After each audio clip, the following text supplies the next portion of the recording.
Istora Senayan to make the dreams for all these players. It's a full crowd even here in the lower bracket finals. But let's go to the second game of the series. Bigatron Alpha and AP Bren, Joy, Angela, as well as the Kaja has already been opted out. But yeah, guys, I have a hunch actually. If the second game, like Bigatron is stomping AP Bren again, I think it can be sweep 3-0. Wow. It Whoa. can be. That's a statement. Wow. Hopefully, we'll see. But we'll yeah, see. for AP Brand fans, I think they can pray for my prediction or hunch is wrong. But it's just a hunch because the mentality, the morality will go down because they just cannot fight back against Bigatron Alpha for these two games. But we gonna see because the game is still on and we are just into the second game. If that's the case, then this makes this game that Very much more crucial. important. Minotaur gonna be taken away once again, taken away from Ogwen. Ling, as well as Yves and the Paquito have actually been left open. Fredrin gonna be taken out as well, so that's the flex taken away from Bigatron. Well, what they're saying is perhaps they adjusted, right? They saw how the Fredrin was just a nuisance in that first game with that Angela. Well, ban it out. So let's see. What will they pick up here? I mean, alongside Valentina, Paquito now is up for grabs as well. There you go. With the Ling ban, it opens still a lot of heroes. AP Bren, what approach will they commit to? It's going to be the Claude taking it away from the hands of Saken. So they are leaving Valentina to Bigatron And Paquito. Alpha. Yeah. Whoa, a lot of heroes that been open, and yeah, they just pick the Paquito and Valentina directly without thinking anything. I mean, I really like it, right? I really like their approach here from both teams. They both seem comfortable with their picks. Very fast drafts here, but now AP Bren is taking their time. What is going on? What will they go for here? Uranus is open. Sure, it doesn't really do well going up against the Paquito, but then again, with the Uranus, at least you have that strong frontliner. I know this is sketchy, but pick up the Fanny, man. Ooh. You want early game pressure, you want fast clear, you want to be able to rotate around the map quickly. I think Fanny's a good pick. I understand it's scary against the Paquito, so they go for something a little bit safer. They're still setting up here. With the Lapu Lapu pickup and the Krufa, they're securing AoE CC as well as a solution for the backline if Bigatron Alpha want to pick up something like the Leslie to win against the Claude in lane. I like it. I like it. The draft here from the side of Kufra and Lapu Lapu. Why? It anticipates the Fanny pickup, perhaps, right? With the Kufra, it really counters the Fanny, and there you go. Bigatron, they will not pick up the jungler. Sure, Paquito, it's a flex, but with this Franco, at least it has single lock. So let's see here. AP Bren can definitely go for more AoE, knowing that the Franco, a single lock, is already from the side of Bigatron. Because they still can use Farsia if they want to, in case like countering the gold laner that can be picked from Bigatron Alpha. But on the AP Brand side, I think they're gonna ban Wan because we know usually Wan will shows up when Finn uses his Franco. Yeah, definitely, right? I mean, let's see here, a very interesting ban, right? With the Kadita saying you will not go for the Kadita, but are they looking for a Kadita here? Bren, what will they go for? Bigatron, they're anticipating that they would have a possibility to pick up the Leslie, a potential there. So they take away the Kadita, a hero that can go dive into the backline and one-shot the Leslie. They're setting up to protect that backline. Meanwhile, for Bren, I think it's wise to ban the Leslie out here. Honestly, Leslie can be taken away. With the Kadita off as well, you can go for the Melissa ban. They go for a carry here, respecting Saken, and now Faramis has also been eliminated. So they're also asking the question here for a few, what are you going to play? Are you going to be forced onto something like the Novaria, who's quote-unquote really vulnerable in the backline? With banning carry, I think AP Brand gonna play more tanky heroes for the jungle side. Okay. Yeah, if they pick like another tanky heroes, 3 heroes can like defense. Like we already see yesterday, even they are using like 3 fighters heroes and only counting on his and on their gold laner. Yeah, I mean, Baksha is still open, right? So Uh-huh. it does make sense here with the carry man. Will they go for the Baksha pick? But then again, Bigatron will have that first pick in the second phase. Maybe they will go and pick up the Baksha for themselves. Going up against going up against Kufra, going up against Lapu, I think Baksha here could. And Farsa. Yeah, And Farsa because Grok Yeah. is close. Oh, And no. yeah, there it is, 1-1. Because we Okay. already know that when Franco shows up on Bigatron's side, usually Saken gonna use 1-1. So the combo there, the synergy. And they also have a lot of burst, so this was very different to AP Bren, who picked up the Franco that really didn't have an additional amount of burst coming in to support the Franco pick. But here we have the Paquito as well as the 1-1-2. For AP Bren, they could definitely pick up something like the Farsa here. There's not a lot of dive, plus it outranges the 1-1 and can deal damage towards her. So I think Farsa is a good pick, but for jungle, do you think it's going to be Nakai? Oh, a Can be Akai, can be Baxia now, because with Sustainable Hero, it can hold the 1-1 crossbow tank, right? Oh, it's Fanny. Oh my Yeah. god, it's a Fanny pick. Yeah, it's Eterna Hunt before when she's thinking about Fanny and it shows up now. They gonna playing the fast game. I mean, it makes sense, right? Going up against a 1-1, you want to have someone that can burst that 1-1 out. So after Bigatron picked that 1-1, Fanny pick, it's a counter. We saw what happened at MSC, the 1-1, the Kyrie Fanny. It's a good pickup. Yep, at least it makes 1-1 need to build the Wind of Nature so fast on the early game. I think it's on the second item or maybe third item. Yeah. So if you were Bigatron now, would you flex Paquito EXP lane, a Baxia jungle? What would you go against the Fanny with? What wins in the jungle? there you go, Yep. the There you go, Baksha. There you go. Baxia. Nice hunch, Coach Eterna. Bro, I'm on a roll this game. It's luck, it's luck, it's luck. And let's see here what will happen in game 2 with this lineup from both Yeah. teams. Yeah, it's all gonna back down on the early game. Who is gonna be able to gain control? Will it be Bigatron or will it be AP Bren? Let's throw it over to the casters here for the second game of the series. Thank you, Coach Eterna. I'm going to call back to a conversation I had with Coach Aldo here, Gideon. So after they defeated AP Bren in the group stage, I asked Coach Aldo, hey, Coach Aldo, who did you hate going up against when you were facing AP Bren? And he said, oh, Calteezy, that Fanny, man, I really hate it so much. And now they're going up against it again. Yeah, and one thing that I've recognized amongst Filipino junglers is the fact that, oh, hey, there's a Franco there, Bloody Hunt, don't care, I'm still gonna play Fanny. Yeah, I'm still going to go in. It's- Everything's fine.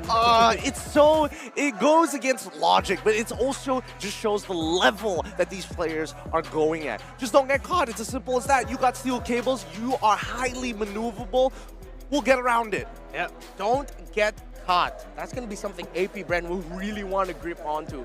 Not just for their Fanny, but the fact that they have to really watch out for that 1-1. If they're not careful, if they've got marked up and the 1-1 starts flying, doesn't look good for AP Bren. They're going to want to delay the inevitable farm and the damage that the 1-1 will eventually bring to the table and really hold on to their dashes to get out of range. I mean, I feel like these two particular drafts, now that we're getting away and straying further and further from the Angela, which I'm very happy for, because now when people are fighting, you're on your own, right? You're hoping for rotations to come on in. But Super Ken showing off his Boxia once more. He wants to be super oppressive. And even for the side of AP Bren, they need to be oppressive themselves with the amount of kill pressure they actually have. So I feel like this is a great way to kind of identify the teams. Yeah, on the side of AP Bren, you have good early to late composition. If the Fanny has a good game, the Lapu has a good game, then Super Marco will be happy. I mean, they have a Farsa on their side as well that they can use to really facilitate the eventual scaling that they'll get. Meanwhile, on the side of Bigatron Alpha, this is looking more like just a lineup that's built around the 1-1 to help suck and shine. Well, at least I'm not seeing the X-Borg. At least I'm not seeing hard peel. Well, I mean, Cerezo's lane is going to be the only X factor here, right? It's a very volatile lane, and it is changed up a little bit because now the jab can actually affect the entirety of the wave, not just at the very end of it, which changes the dynamic a lot, right? It makes pre-level 4 a lot more punishing for Lapu. So keep your eyes. Once FlapTZ hits that level 4, if he doesn't find a kill or at least starts getting ahead of Cerezo, I think this pack is going to really steal this game away. Yeah. Now let's talk about Supervin here, because his performance as the Franco up against Echo and, well, the entire Snapdragon Pro Series Challenge Finals, he just seems to find targets over and over again. There's something about, I think there's like a homing beacon or whatever on his iron hooks, because he will blindly flicker forward and somehow the hook he'll toss out will land onto someone. We talked about this before. We talked about this before in the waiting room, right? Yeah. So the Boxer goes up first as the scout dog, sniffs it out, looks for those landmines, and then when he realizes, oh no, the hunters, the poachers, they're coming away, I'm just gonna make a quick U-turn, and that's when the iron hook comes in. Scout out for vision early, let Vin do the fishing. Yeah, this combination between the Baksha and Franco, the super twins here, Ken and Vin, they play around each other so well with their ability kits, baiting out abilities, making sure Vin can get those hooks and those catches as the Franco. We were talking about it while the draft was ensuing. Again, there's just something about the Indonesian teams and how they've improved their ability to watch out for key dashes. They really want to see if the opposing team has an escape tool. Once those are gone, that's when they're going to pounce. And when they start off team fights, they're just going to see if they can bait things out, and then they'll go full on. They've really improved on their team fighting here that I feel like the Filipino teams, RSG, fell victim to it. Echo fell victim to it. And in game number 1, AP Bren fell victim to it. I don't know, it feels like it's that wide view. Remember the wide view, the good old days of MLBB, where it's just like you get that extended view. That's what it feels like they have consistently. I don't know whether it's the S23 Ultra is one of those features, but hey, I'm just saying there's a big difference here at the SPS in comparison to your regular MPL. Man, I remember those days. It was difficult to be a caster. We didn't get to see the battle spells. We only got the tickers for ultimates. We don't know if they had their flicker or their retries, because during that era when the team fighting was ensuing, right? They press something, the observers, and then everything is just like, oh, let's just look at green dots and fighting. Oh, those were truly the good old days. But now technology has continued to improve. We've got APIs that kind of keep everything in check and keeps everything, keeps us up to date. You know, it's hard to kind of fill on the information, but the information at hand is this. If this early game doesn't go well, you could easily make this game quick. Like, it's super lopsided if one team is able to get, like, I'm gonna put a cap on it. 4,000 gold lead seems a little minimal. 5,000 is generous. 6,000 is a death sentence. Yeah, you can actually see on the handsets of the players right now, they're going for a quick redraft. I don't think there's gonna be anything changed. It's still gonna be the same draft, still gonna be the same story. They're just gonna run things through again. Remember, we do this so that the players and the teams have the best scenario for them set up so that they can be successful in the game. Now, you mentioned that 4,000 gold. I'm also going to add to that. Along with that 4,000 gold, I think both of these teams with the lineups they showed, if it is a close back and forth for the first, let's say, 6 to 7 minutes, they both have rooms for at least 2 major errors. If they get 2 major errors, let's say a major team fight loss, or maybe they lose a lot after getting a turtle or not getting a major objective, that's going to be one of their death sentences as well. Rooms for 2 major errors for both of them. How many casualties are we talking about here? How many in that team fight? We talking 3 casualties? 3. We talking about 2? 3. 3 casualties. Okay, so a major loss in a team fight. Got you. So it's not even about the picks, because I feel like with the Boxia, it's very easy for Boxia to hold on to his lead in comparison to the Fanny. Fanny, it's like last time you get 1 kill. Oh no, it's going to be the Fanny show now. Nowadays, it's like he gets 1 kill. okay, it's still sort of manageable. Yeah, okay. So far we've been looking at it from a team fighting perspective. Let's now look at it from the macro perspective. Again, Filipino teams have been praised for so long with how well they manage the map, how well they manage split pushing to bring out pressure or bring pressure onto the opposing team. They've got a Fanny. Is that something AP Bren will consider to just focus on split push? Or because of the possible of a big scale from Bigatron Alpha, will they really just go for fights? Well, I think it's one of those situations where every man has a power drill. Like, do you actually need one? No, but it's good to have one, you know? It's great to have one. It's great to have one if you can find the right situation for it. And I think the same can be said about Bigatron Alpha, right? Even though their overall play is going to be a lot more streamlined and they don't have as many tools, I feel for AP Bren, if the situation gets tough, they can fall back on the split push. All right, here we enter. We have laid down the conditions, laid down what to watch out for. The Indonesian casters are hyping up Estora Senayan. Remember, if BTR win this, they will be match point. Oh, with match point at hand, let's see, hopefully the nerves, and especially with the crowd that we have here, the Bigot Troopers have rallied, garrisoned here at Estora Senayan to show their support. In the meantime, we do see a purple start coming in from Kyle Teasy and Supervin just being an absolute nuisance. Kyle Teasy's going to lose a couple of seconds.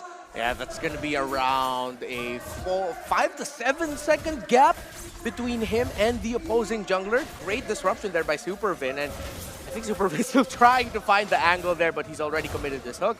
So Kyle Teasy will be able to continue farming. But you already see the difference. Supercan is already in the jungle of AP Bren, taking away resources, while Kyle Teasy is still on his side of the river. Yeah, and that's why you can see that Ogwen, he's trying to make sure that he can cover for the camps, cover for the smaller camps. We expect the top side to get invaded. That's kind of like, whatever, all right, sure.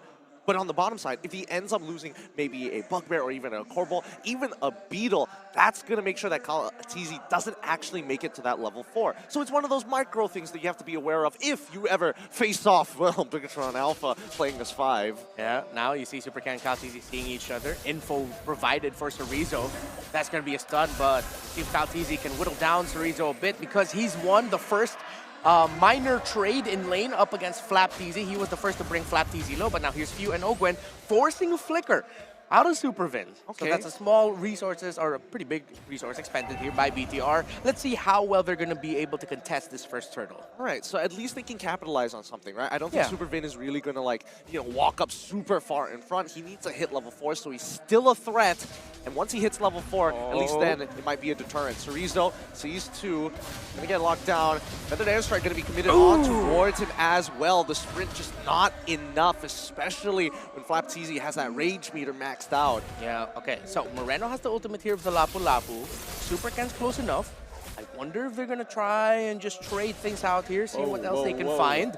It's gonna be 3 versus 2 in a bit. Flap Teasy's gonna go to the turtle. I mean, they're posturing down on towards bottom side, but luckily, at least with Super Marco, he has to use his sprint to actually speed himself up. But here we go. Ogwen looking for the opportunity to try and block Cerezo so that Kyle can take it away. But no, Super Kenny still wins it out. Level 5 to level 5, Iron Hook connects on towards Flap Teasy's side. Oh wait, he almost gets it. The Bloody Hunt is gonna lock him down before Superfin falls. The fuse, Feathered Airstrike.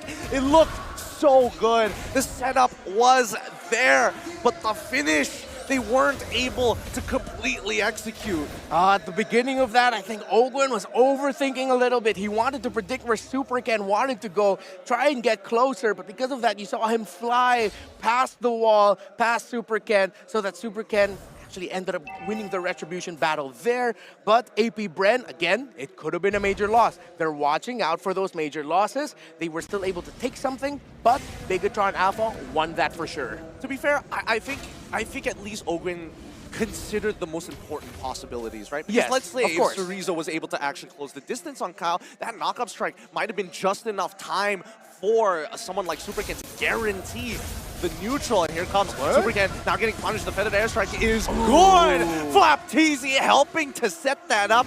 No way, Jose, are you going to invade us anymore? Punished by AP Bren was Supercan. And now they're really doing everything they can to make sure that Kyle Teasy starts getting his buffs. They're still posturing around the purple buff and around the jungle of AP Bren is BTR, but Slap gets hooked! He gets hooked. Bloody Hunt. No opportunity to get out of there. Oh, poor Flapteezy. And what a read by Vin, but Chorizo able to get out of that with a quick smack trade there. But with Kyle Teasy. So now AP Bren and Bigatron Alpha have been showing up a lot of action, but these two gold laners right now actually have just been left to their own devices. It's going to be a trade and a battle of just who's going to be able to lane better. Up, feather airstrike onto Super Fit again. Dodge. Iron Hook is going to pull Owen underneath the turret. Moreno with the IMU. Oh! Good stun by Few just before the land splitter was about to hit. Moreno was poked in the eye by a crow. That was so clutch by Few. And Kaltizi, Grand Theft Purple on the Bigatron Alpha. Will this empower Bren Esports in this contest for this second turtle? To be fair, Kyle still does have his retribution, but he now has that level lead on towards Super Ken's side, but it's really hard to get any position here. They call it off. They say, no. We don't need to do this right now. Let Super Ken try to be oppressive as they want to. And Kyle Teasy, he wants to snowball. He's got that one kill. Yeah. He needs that second to guarantee it. Now, Bigatron Alpha, though, with how they're moving around the map, they're minimizing the possibility of that. Saken in lane has been doing really well with not giving AP Bren and Kyle Teasy any opportunity to burst him down. He already built up the steel leg plates, really just for safety on there. Meanwhile, it's actually going to be the Warrior Boots on the feet of Super Marco, still on the way to his first item, but it is very close. No considerable lead yet! Kyle has to take the damage, and even the purple buff stolen away by Super Ken. At least these are one of the reads that Bigatron Alpha can guarantee every single time. You're Fanny, you gotta be by your purple. I said yet, but as I said it, it happened. That's a major find by Bigatron Alpha, and you see Moreno here, man. He's been just like this all throughout. The confidence of this young man. Flap and Chorizo versus Kyle. All right, Chorizo, he still has, 3 more seconds until the cooldown. No, Chorizo gets caught out. Flapteezy bothering to actually flicker for it, knowing that he's got him on the ropes. Okay, so AP Bren are clapping back.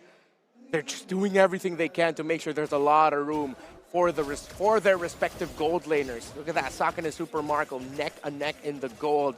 I think BTR, let's see if they'll be able to find an opening down here. Will Bren counter? Here's Ogwin. Yep, they find it, and now they're going to commit everything onto Superfin, who has to flicker out and even uses the conceal. The counter engage coming in from Moreno. It seems good, but Flapteezy is able to power through. Bloody Hunt, damage reduction is good enough, but Few can't take the damage. Moreno flickers forward and catches another. Ogwin, the last to survive. Kyle will find Moreno in the back line, too deep to be saved. Saken found it. We talked about the crossbow. Oh, Chorizo versus Marco? No way. Oh, but Super Marco runs. Thumbs up to the Filipinos watching. Super Ken. Okay, he's going back to the oppression. He wasn't fishing for kills. Thank goodness. And now Ogwen, he's going to try and lock down Super Ken for as long as possible, but that's going to be purple stolen away once more by Super Ken. That's retribution committed by Super Ken. But since BTR have already started and Kyle Teasy still has his on cooldown, AP Bren can't go forward and contest it. Bigatron Alpha, again, they're just like clockwork. As one sequence is happening in one part of the map, they're making sure there's someone else, there are other members on another part of the map to get something. Admittedly, I would imagine that AP Bren is just a little surprised, like, oh, they took the turtle, but they used retribution. It's one of those moments where you're trying to hit a skill shot and your opponent just walks in a straight line. But yeah, exactly. Saken, he might be in some trouble here. Kaltizi gets some initial damage, but Superman is nearby. He's going to use his red retribution to steal away some attack damage from Saken to make sure that he minimizes the damage of the T2. Yeah, and you can see there the patience that Kyle Teasy was showing. That's because he had a feeling that Superman was there. With how he was moving, he wasn't going all out. It's like Kyle Teasy was saying, oh, why do I feel like there's a Franco nearby? I don't want this end up turning on my face here because I'm still wanting for resources. That's why the damage on Kyle Teasy's Fanny isn't that high yet. Yeah, he's 3-1-0, but it could have been so much worse for Bigatron Alpha, but they've applied so much pressure into this jungle, and even more so now Saken already has the Wind of Nature. Yeah, and despite all the oppression and invades coming in from Super Ken, it's still, the level is pretty even, right? 11 to 11. Now this purple buff, once again, it's a very big red flag. BTR looking for an opportunity. Feathered Airstrike to try and zone out the rest of Moreno already using. Oh, gets the stun on towards 2. Raise Blade into the back. Flapteezy has to get on the way as the airlines has already been activated. The Bloody Hunt on towards Super Marco's side. The BMI is going to get him out just in time, but Saken still healthy, still strong, but is able to deter the rest of them. Somehow, AP Bren got to walk out of that with a kill and no one going down on their side. That's the best they could hope for in that scenario. And Flapteezy getting out of range of Saken's crossbow of Tang just in time to minimize the damage it could dish out. Can we talk about the fact that Moreno has just been solely, like, even though Flapteezy and as well as Few have been standing side by side, he didn't want the Feathered Airstrike. That's too basic. Give me the bravest fighter. He wants that stun.